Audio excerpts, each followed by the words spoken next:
Hello and welcome to Brain Food for General Counsel, where we look at the biggest issues facing your organisation and how the legal function can help. My name's Matthew McGee and I'm a journalist here at Pinsent Masons. Imagine if you could present to your board a perfect, real-time picture of the economic activity of your organisation. Every deal, transaction, payment and purchase. Sure, it would make you look good, but more importantly, the behaviour of your organisation would be utterly changed. Because a surprising amount of business decision-making is done with imperfect information about what's actually happening out there in the company. And what information there is often only exists because of a massive expenditure of resources. The organisation that has accurate, real-time data is instantly at a competitive advantage. They can analyse spending and resource allocation more efficiently, but they can also create a strategy for the future based on the real world, not the sometimes optimistic picture painted in boardrooms. Providing this is one of the promises, and almost one of the accidental byproducts, of smart contracts. But is the promise real? And can it be delivered at scale anytime soon? We'll try to find out from contracts advocate Sally Geyer of WorldCC and Luigi, who runs a smart contract platform provider. And we'll get a view of the situation on the ground from David Halliwell, who's in charge of client solutions for Pinsent Masons. Smart contracts are digital versions of agreements with processes contained within them to verify that certain events have happened and execute an action based on it. So if I'm a car maker and 2,000 exhaust pipes arrive at my factory from a supplier on time, then the payment to that supplier is automatically made, perhaps with an agreed bonus if they arrived early. Smart contracts are part of the much-touted emergence of artificial intelligence in commercial law, an area that for many organisations appears not quite to have lived up to the promise of the mid-2010s. But they're at the concrete end of what was promised and do actually exist out there in the real world. Providing business intelligence, data about what's actually happening right now in your company, was never their primary function. But it could be one of their most powerful attributes, uncovering the secrets of your organisation, almost as a byproduct of executing agreements. And this is because a contract is a record of economic activity, and economic activity is what makes a company a company. A digital contract is more than a record, though. It actually undertakes this activity and creates a trace of every transaction. This can be broken down and analysed in any way the organisation wants. Who's doing deals? Who are our customers? How many miles of piping were bought yesterday? How much inventory is in our Delhi depot? What is our exposure to a depreciating dollar? It's a big promise, and we'll assess later how realistic it is. But first, Luigi, co-founder of Trakti, outlines what gold lies in those smart contracts. They can get a lot of data because, first of all, they will not see any more contract as a static document, so like an attachment to their daily routine. They will see the contract as a binder of information that is not only information about the deal that they have signed, but also how actually the deal is processing over time, so they can understand, for example, if the connection with their counterparty is stable, is improving over time, so it becomes a dynamic object. What they can get information is about intangible asset, they can get information about trust, they can get information about quality, they can get information about reciprocity of the relation. So things that today, first of all, are not there because they are scattered between different systems. Second thing, they are not providing data real time, but the data is inputted manually by people that are already interpreting the value, maybe even with some mistakes into it, while the system can actually get the data automatically. And what is possible on a company scale is possible on an economy-wide scale. Sally Geyer runs World Commerce and Contracting, which promotes standards in contracting. She and Luigi are working with the European Commission to see what this kind of data could do for whole economies. Existing measurement systems, so like gross domestic product, well, they struggle to account for those intangible structures and assets of today's economy. Approaching measuring economies as an ecosystem of contracts actually allows you to start measuring those intangibles in a way that we haven't really been able to. So it's a shift, but it's a really important shift as well. All of the data that's produced by networks, by market structures. One of the case studies that we're using is Airbnb. And all of the transactions that happen across that platform, we can start to measure those in a way that GDP just was never structured to do it. There are concrete benefits here for legal teams. If a series of systems now takes care of routine actions associated with long ago negotiated contracts, what impact does that have on legal teams? Luigi, then Sally, then David Halliwell ponder whether this releases teams for more strategic work. The word you said, releasing, is amazing. Is exactly the one that we need to use. I think there is time wasted in administrative activity that is not paying out by creating automation that can actually focus on what matters to the business and also try to avoid costly litigations that actually could raise after, because they will be able to implement a common level play field to work better with the counterparts and also to reduce the risk, because the fact that the contract will be able to mitigate the risk by getting real-time data, it will give immediate indicators to general counsel on which contract deserve attention or not, before actually the risk or the problem is created. Everything is automatic. So we don't have to go through a process of manually assessing whether a delivery was late or on time. What does that mean? I need to go to finance. I need to draw up some paperwork. I need to ask my finance department to make the payment or to issue a penalty notice because of late. So there's all of that back and forth and various different departments being involved in a process that the smart contract approach just eliminates. I think it will change the legal function, and I think very much for the better. I mean, many of the organisations and legal functions that we work with at WorldCC are desperately trying to eliminate a lot of that bureaucracy and admin, frankly. I think there's a huge amount of opportunity for legal teams within a business to become far more integrated with the business and far more strategic on that basis as well. There's a whole wide range of things that legal teams can do to get the right work on their desk and to get the wrong work being dealt with elsewhere. So quite often that can be fairly basic things like creating standard checklists for commercial people in order to be able to negotiate contracts themselves. Where clients have done something quite basic like that, the legal team is able to take a more strategic view of the things they're doing because their resource can be spent, their time can be spent looking at the bigger issues rather than these day-to-day legal queries. Smart contracts have got the potential to really turbocharge that as well. So not only will a lot of the processes around contracting be automated, but they'll provide the legal team with volumes of data about the risk position of the organisation, which will enable the legal team to really become more strategic. They'll be able to analyse where contract risk sits, they'll be able to look at the ways in which contracts are being managed, and they'll be able to organise the whole of the business's approach to contracting in a way that delivers full value out of those contracts. There's a whole wide range of surveys run by organisations which identify the existing value which is hidden within contracts, obligations which people don't know about, rights which they have to enforce contracts. It could be price increases, it could be reviews of the terms of the contract, it could be a whole range of things for their benefit which they're simply not able to do because they've forgotten that they're in the contracts.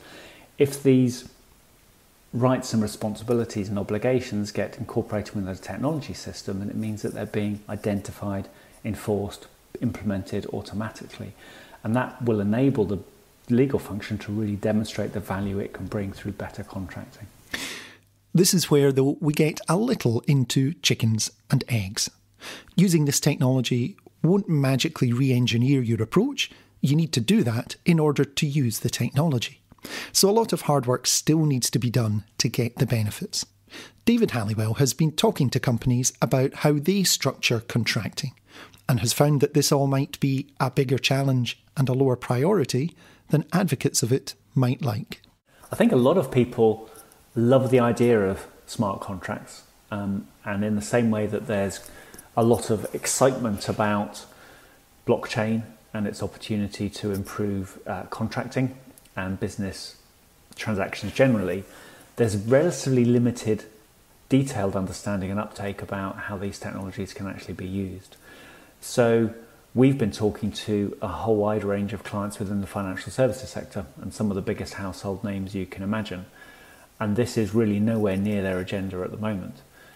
You would think that banks, for example, who have contracts, customer-facing contracts, supply contracts, fully integrated into their whole of their operating model, would be really approaching smart contracts as something which is going to add significant value to what they're doing.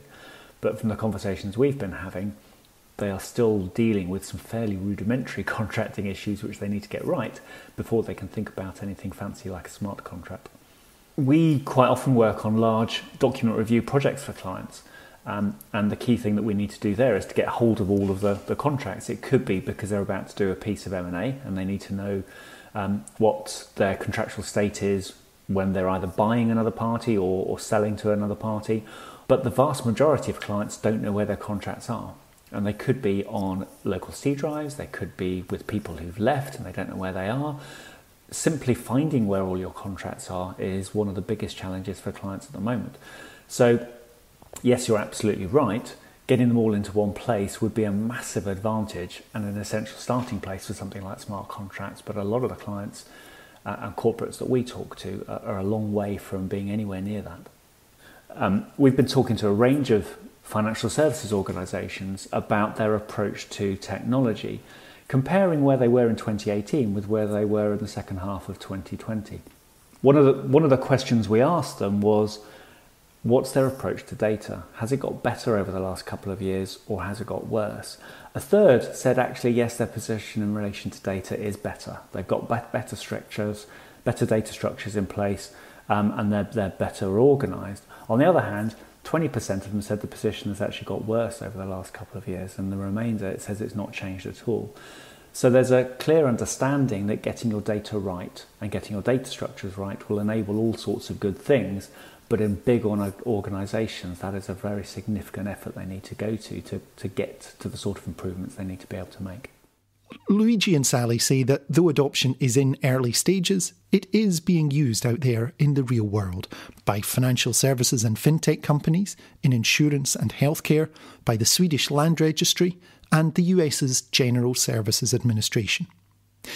And what nobody really doubts is that smart contract use will grow and they will become a widespread part of doing legal business in time.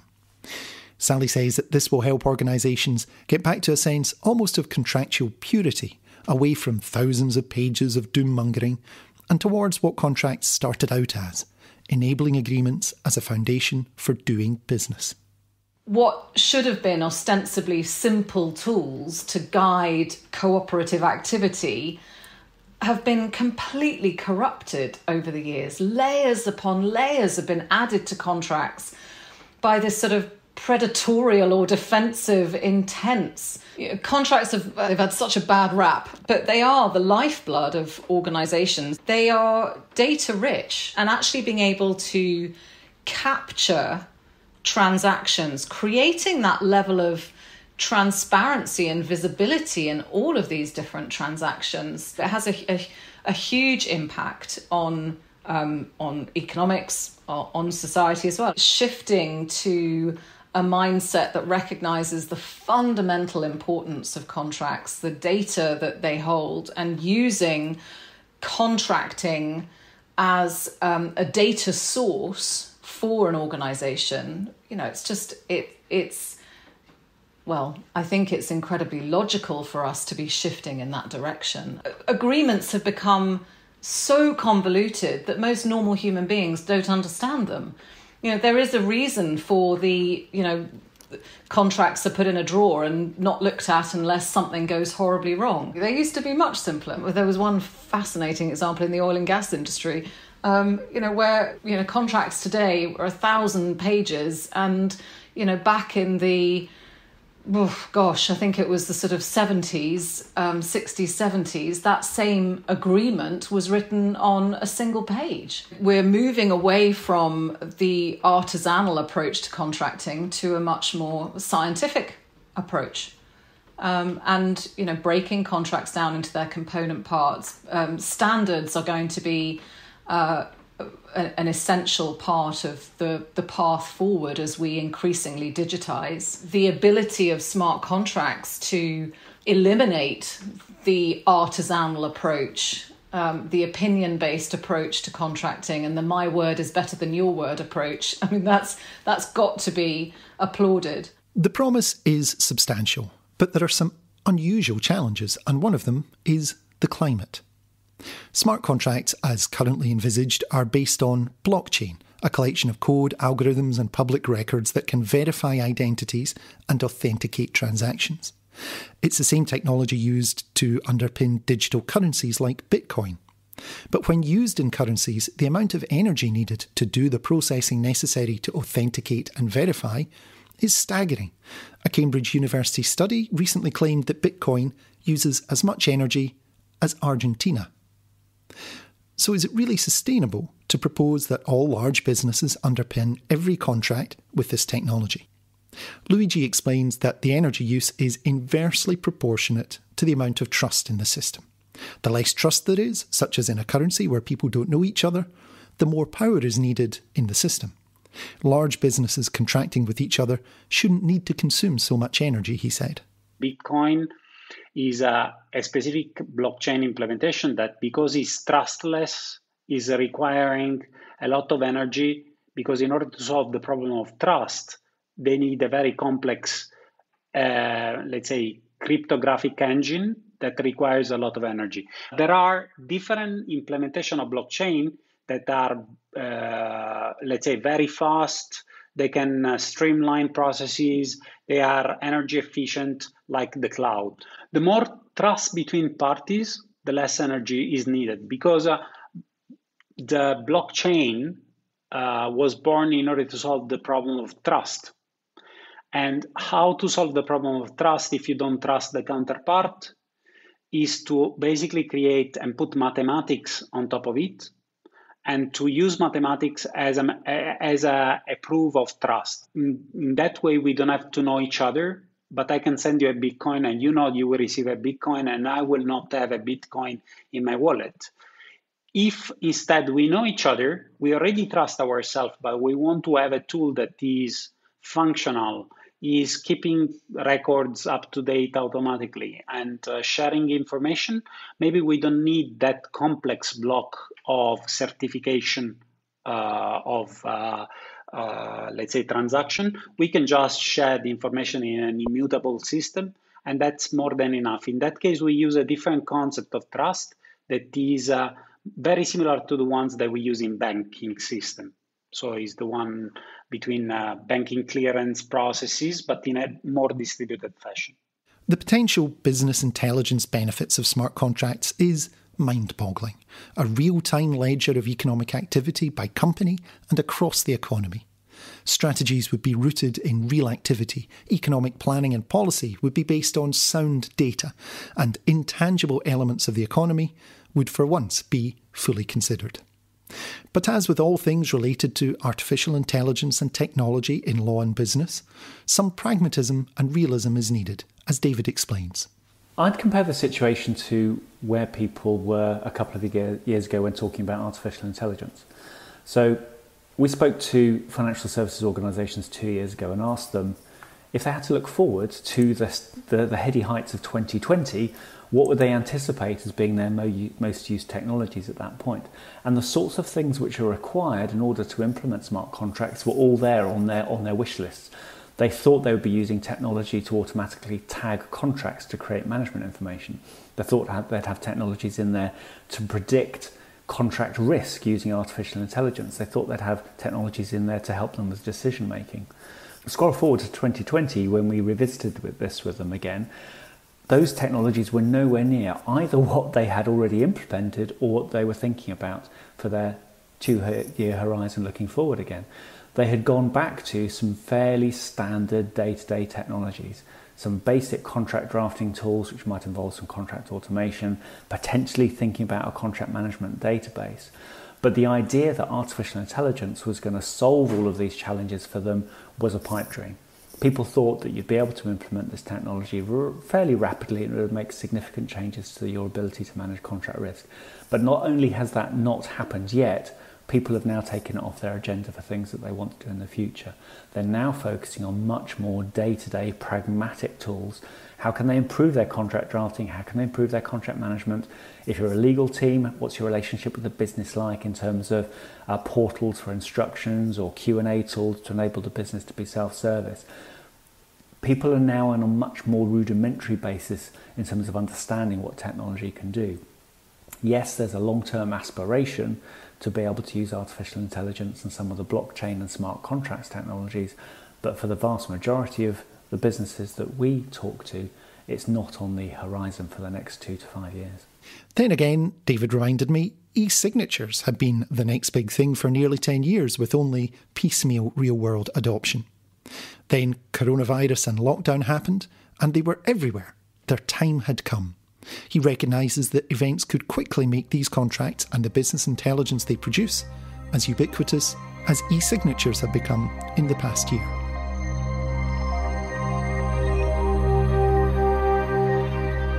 Thanks for joining us for the latest Brain Food for General Counsel podcast. Remember, you can keep up to date with hour-by-hour coverage of business law news by the Outlaw Reporting team at pinsentmasons.com. Don't forget to subscribe to us wherever you get your podcasts. And if you have enjoyed this or past programmes, please do rate and review them. It helps us to reach other people who might be interested. Until next time, goodbye. Brain Food for General Counsel was produced and presented by Matthew McGee for Pinsent Masons, the purpose-led international professional services firm with law at its core.